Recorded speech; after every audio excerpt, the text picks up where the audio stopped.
Assalamualaikum warahmatullahi wabarakatuh.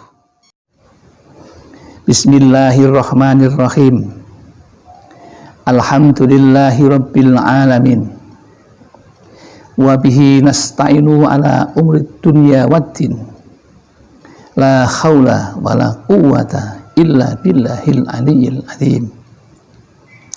Allahumma salli ala sayyidina Muhammad wa ala ali sayyidina Muhammad. Amma ba'd. Saudaraku jamaah Al-Fatih Channel yang dirahmati oleh Allah.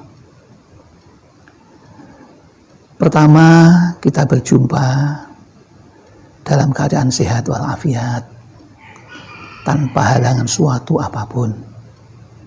Oleh karena itu, mari kita ikrarkan rasa syukur kita dengan membaca kalimatut tahmid. Alhamdulillahirabbil alamin.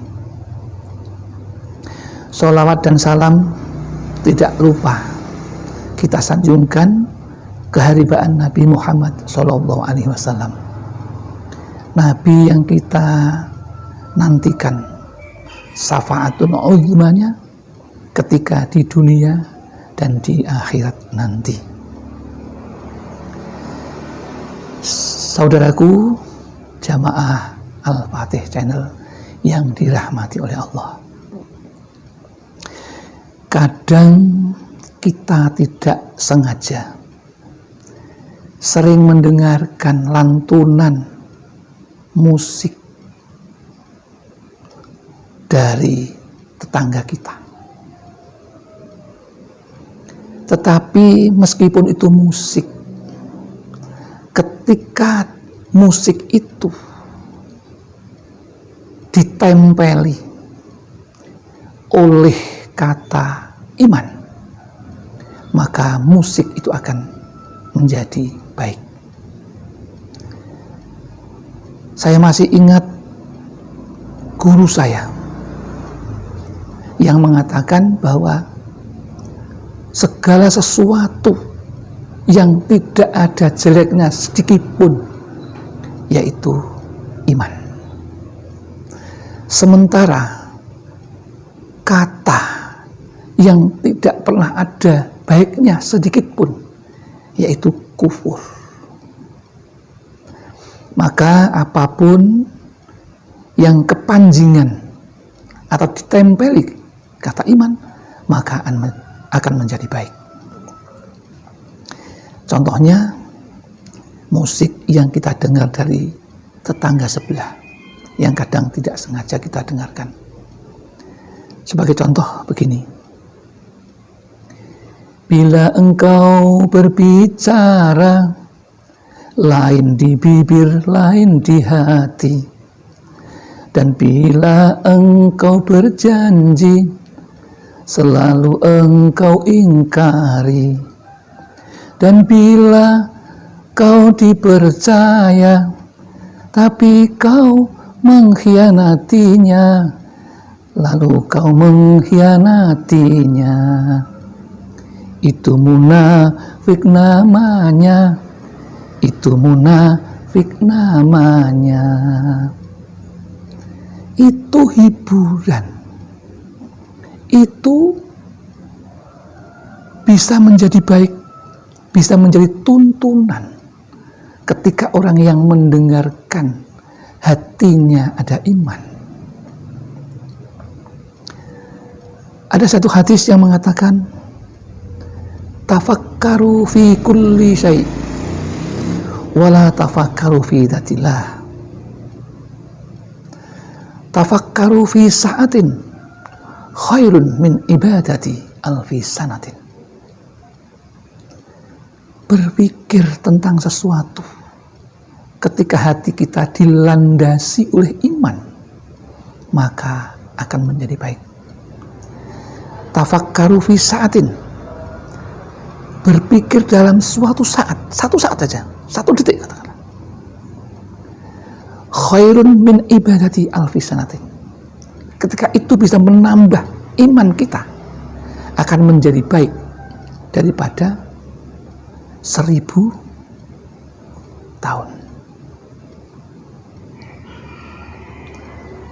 Itu hal yang perlu kita sadari betul.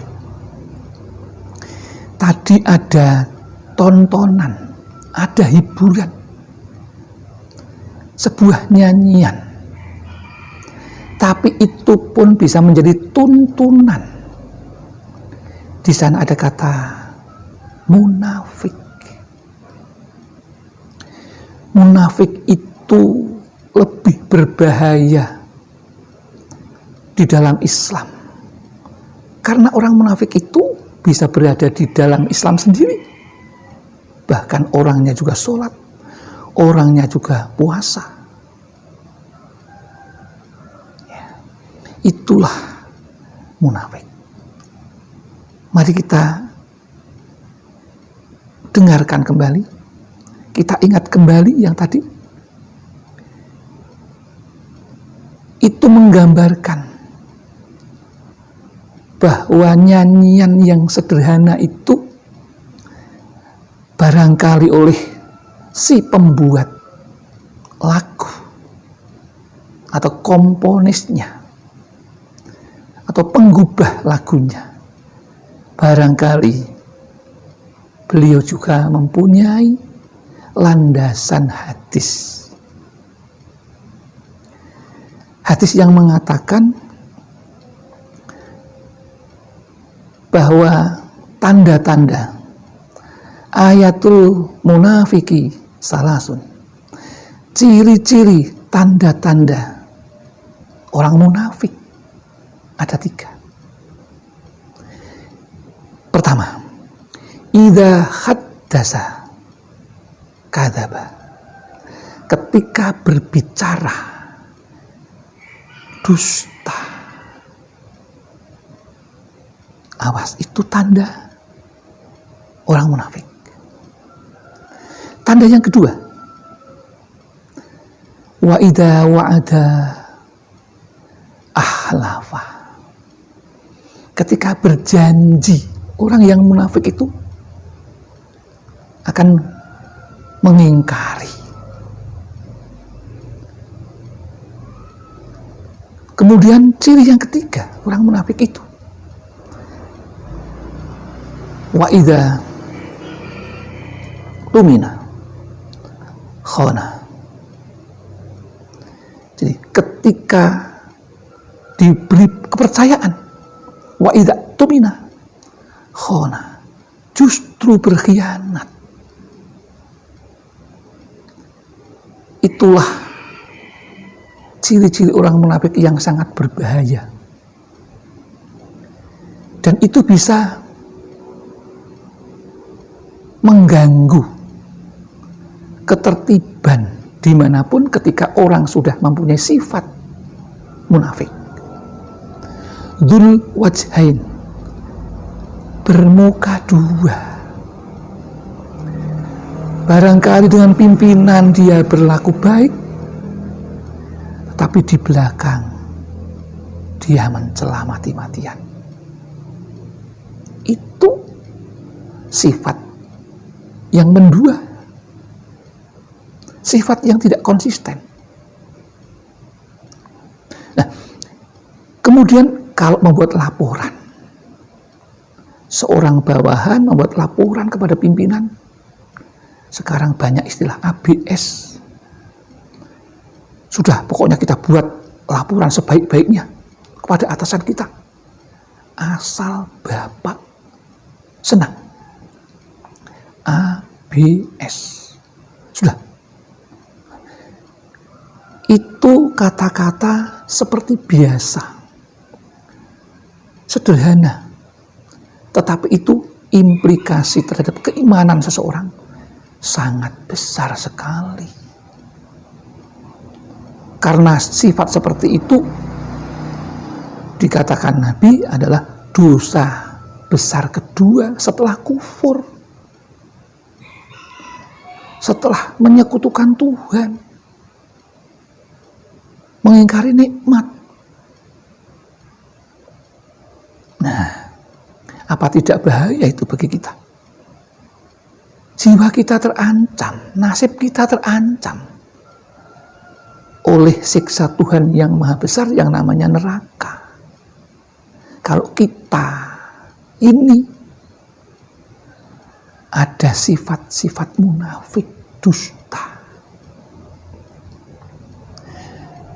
maka untuk menghindari ini, seorang pimpinan, seorang bawahan, semuanya akan dimintai pertanggungjawabannya sebagai pemimpin. Ada kisah teladan yang diberikan oleh Umar bin Khattab. Umar bin Khattab itu untuk mengurangi dosa beliau sebagai khalifah kepada bawahannya, Khalifah Umar bin Khattab selalu mengadakan sidak, kalau sekarang bahasanya. Dulu sudah ada yang dicontohkan kisah teladan ini oleh Umar bin Khattab. Selalu mengadakan inspeksi mendadak, sidak kepada bawahannya. Ini seorang pimpinan, bisa kepala sekolah, bisa kepala desa, bisa camat, bupati. Kalau ingin meminimalkan dosanya sebagai pimpinan, supaya anak buah tidak berdusta, laporan keuangan, laporan pekerjaan, ada baiknya memang perlu yang namanya mencontoh tindakan terpuji dan mulia dari Umar bin Khattab ini. Itu contoh. Karena sekarang ternyata laporan ABS itu banyak. Itu di tingkat bawah. Kalau di tingkat bawah, ibarat itu sebuah penelitian, sampel itu tidak jauh dengan populasinya. Jadi kalau di bawah sudah terjadi pembohongan, pendustaan laporan-laporan kepada atasan, maka di atas pun barangkali juga tidak jauh dari sampel, yaitu populasinya. Bahaya bagi keselamatan bangsa dan negara. Bahkan tidak hanya itu, bagi si pelaku itu sendiri bahaya akan menerima siksa yang amat pedih yang namanya neraka. Maka ini sifat-sifat seorang ayah, orang tua pun juga perlu. Ketika ada laporan dari anak, saya sedang belajar, saya mau belajar Pak, Bu, saya mau belajar ke teman-teman. Sesekali ada baiknya contoh Umar bin Khattab dikaruhke, disidak. Dengan demikian hati kita akan menjadi tenang ketika kita tahu yang sebenarnya terjadi pada anak kita. Itu sifat yang pertama, yang dusta. Kita pun perlu memberikan contoh kepada anak-anak kita. Karena kacang mongso ninggalo lanjaran. Pohon kacang lembayung itu, dengan yang diturut itu ada tempat untuk merambat itu. Nah, biasanya akan mengikuti. Nah, begitu pula dengan anak kita. Anak kita juga akan mengikuti apa yang kita kerjakan. Kalau bicara kita, omongan kita orang tua itu bebas dari polusi dusta, polusi kebohongan, insya Allah anak kita juga akan mencontoh. Karena Nabi mengatakan pelajaran yang terbaik itu adalah contoh, uswatun hasanah, contoh yang baik yang akan diingat dan akan ditiru. Itu adalah contoh, bukan hanya mau itu hasanah, kata-kata yang bijak, kata-kata yang baik, tapi adalah contoh yang baik. Itu. Nah, kemudian kita perlu juga orang tua, anak-anak kita sedang belajar di rumah. Barangkali ada baiknya sesekali juga ditengok sebagai ungkapan rasa sayang kita, sebagai ungkapan perhatian kita kepada anak kita. Tetapi di samping itu ada keuntungan lain, kita bisa memberikan sidak atau inspeksi mendadak tentang kebenaran laporan anak kita kepada kita ketika sedang belajar atau sekolah. Betul. Orang tua itu, ini kami dulu orang tua yang sederhana, orang desa, tapi dengan sekolah anaknya selalu memperhatikan. Begitu juga ketika mengaji, pasti dikawal. Sesekali dikarohke, dilihat apakah anak kita itu mengaji beneran atau tidak. Penting ini orang tua, wujud tanggung jawab dan wujud kasih sayang. Kemudian ciri yang kedua, wa idza wa'ada ahlafa. Orang munafik itu ketika berjanji sering ingkar. Nah, ini penting untuk kita ingat-ingat supaya kita tidak menjadi orang yang munafik, orang yang melakukan dosa besar kedua setelah menyekutukan Tuhan. Penting, sungguh penting. Nah, padahal kebanyakan dari teman-teman kita dan bahkan tidak mungkin kita sendiri sering mudah membuat janji baik kepada anak kita, keluarga kita, famili kita, saudara kita, teman-teman kita. Kadang-kadang kita begitu mudahnya membuat janji. Ini perlu mengingat ini, kata-kata bijak yang lain. Orang yang mudah membuat janji, ia akan mudah mengingkari. Maka sebaiknya kita jangan mudah membuat janji kepada siapapun, karena menunaikan janji itu tidak mudah. Jangan mudah berjanji. Ini contoh teladan. Maka contoh-contoh yang lain yang berjanji, ketika sudah berjanji dan tidak akan mengingkari. Pernah dicontohkan oleh Umar bin Khattab ketika menjadi khalifah. Suatu saat pernah ada gubernur di wilayah Iran yang sudah berjanji kepada Umar bin Khattab untuk memeluk agama Islam, sehingga Umar bin Khattab mengirimkan 2 perwira tinggi tentaranya untuk ke sana tanpa diiringi oleh tentaranya. Tetapi di sana justru dibunuh. Maka Umar bin Khattab dengan ketegasannya, Umar bin Khattab datang sendiri ke suatu daerah di Iran tersebut dan ingin menghukum kisos, hukuman mati kepada gubernur tersebut. Ketika di sana akan melaksanakan hukum kisos,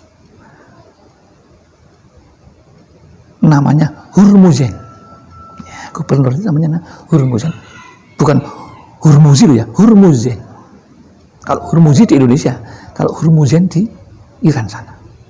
Nah, Gubernur Hurmuzan itu ketika akan dibunuh, dikisos, dihukum mati, dia pandai melakukan tipu muslihat. Ketika akan dipenggal kepalanya, si Hurmuzan tadi mengatakan kepada Umar bin Khattab, izinkan sebelum pelaksanaan hukuman mati, berikan aku secangkir air. Maka Umar bin Khattab pun mengabulkannya. Diberikan secangkir air untuk diminum sebelum melaksanakan hukuman mati. Namun si Hurmuzan tadi cerdik. Dia memang bukan orang Islam. Dia beragama Majusi yang menyembah matahari dan menyembah api. Maka bertanya lagi sebelum meminum air itu, bertanyalah si Hurmuzan kepada Umar bin Khattab, wahai Amirul Mukminin, apakah engkau akan menganiaya aku sebelum aku minum air ini? Spontan Umar bin Khattab mengatakan, tidak, aku tidak akan menganiaya kamu sebelum kamu minum air itu. Maka dia seorang yang pandai bersilat lidah. Maka ditumpahkanlah air yang ada di genggamannya itu tidak diminum, tetapi ditumpahkan sehingga si Hurmuzan tadi tidak jadi minum.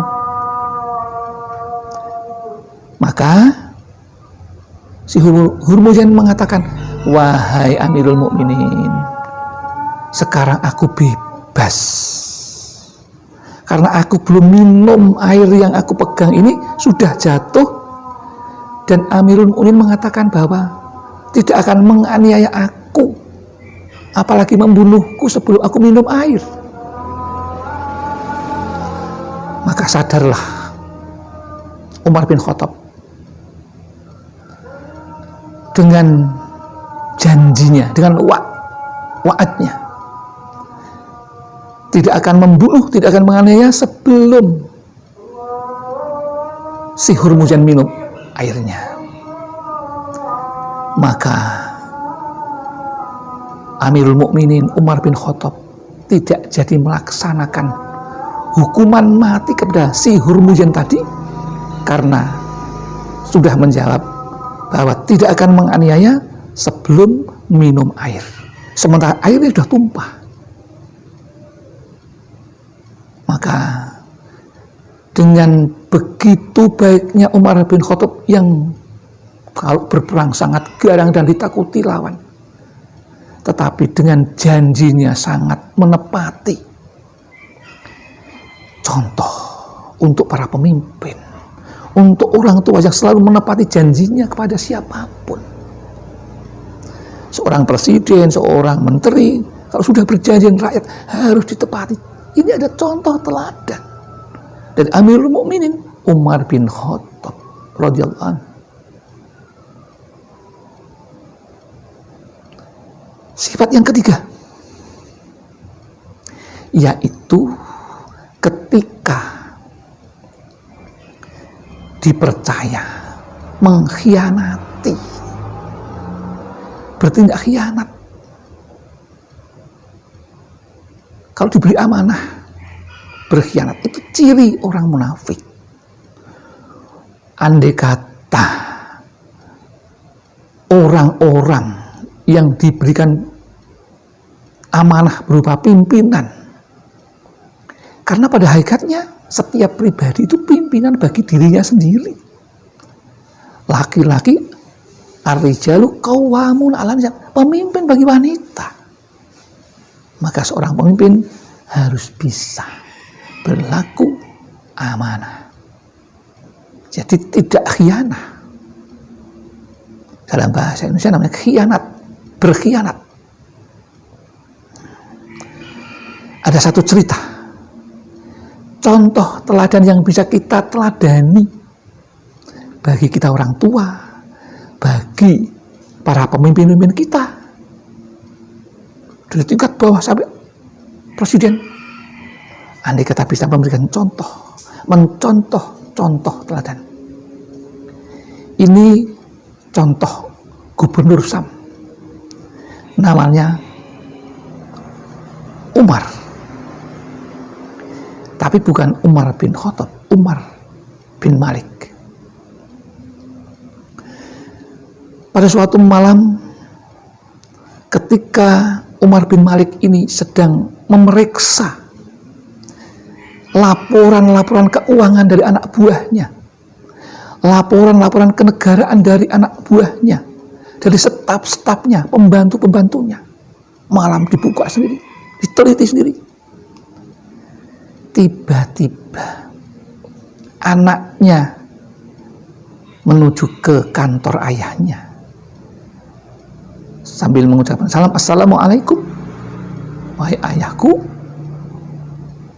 Tanpa membukakan pintu, Umar bin Malik mengatakan, ada apa anakku? Ayah diminta pulang sebentar untuk keperluan keluarga. Oh begitu, mari silahkan masuk anakku. Maka masuklah anak si gubernur Umar bin Malik tersebut. Melihat ayahnya sedang meneliti laporan-laporan keuangan, laporan pekerjaan dari anak buahnya, dari anak pembantu-pembantunya. Kemudian saat itu, mari kita duduk. Setelah duduk berhadapan, maka lampu penerang satu-satunya di dalam kamar itu, maka dimatikan. Maka timbul keheranan yang luar biasa dari putranya. Wahai ayahku, kenapa engkau berbicara dengan anakmu sendiri dalam keadaan gelap gulita seperti ini? Begini anakku, ini lentera ini, penerang ini dibiayai oleh negara. Sementara kita akan berbicara masalah keluarga. Maka aku takut dengan siksa Allah yang namanya pimpinan yang berkhianat. Aku diberi amanat, digunakan untuk kepentingan negara, bukan kepentingan keluarga. Aku hampir menangis anakku. Aku tidak berani. Maka mari kita gunakan yang tidak seharusnya, tidak usah kita gunakan. Kita matikan, maka kita akan selamat. Kita berbicara cukup dengan kegelapan, tapi kita aman. Wahai pemimpin, wahai presiden, menteri, bupati, ada langkah bijaksana, contoh teladan dari Umar bin Malik ini. Wahai orang tua, wahai pimpinan semuanya, orang tua yang menjadi pemimpin, contohlah. Apa-apa yang tidak berhak, janganlah dipakai.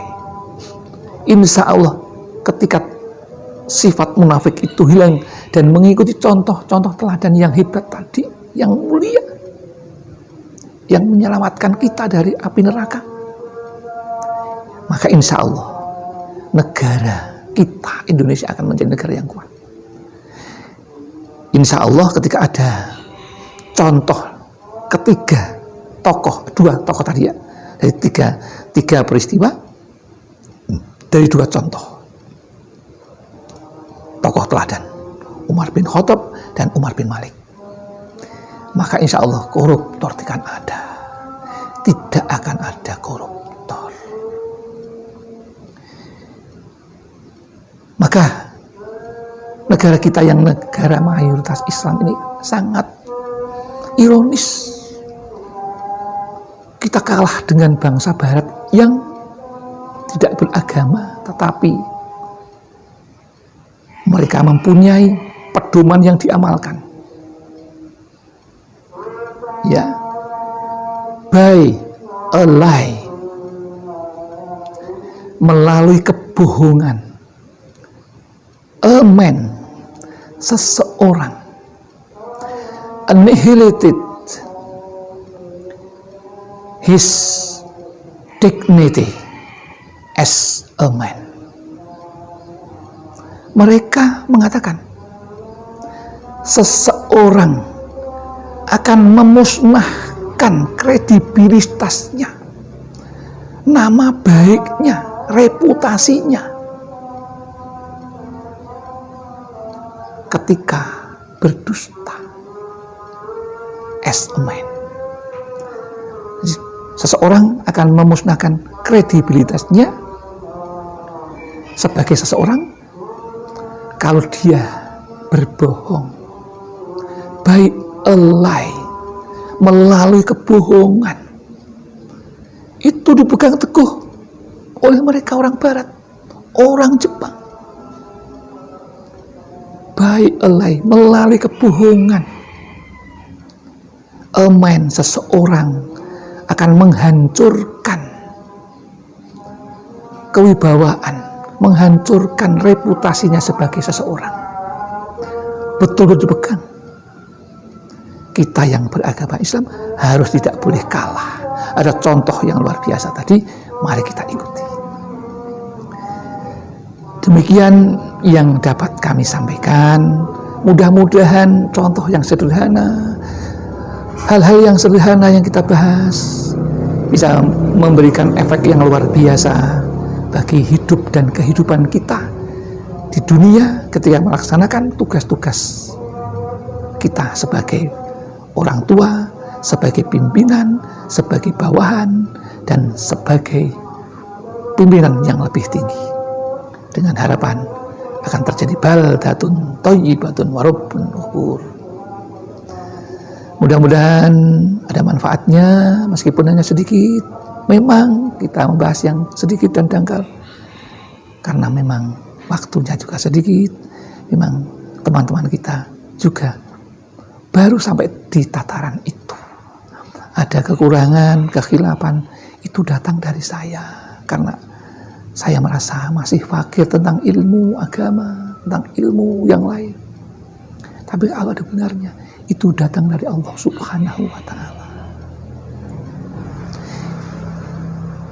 Demikian akhirul kalam, billahi taufiq wal hidayah wal inayah wal barakah. Wassalamualaikum warahmatullahi wabarakatuh.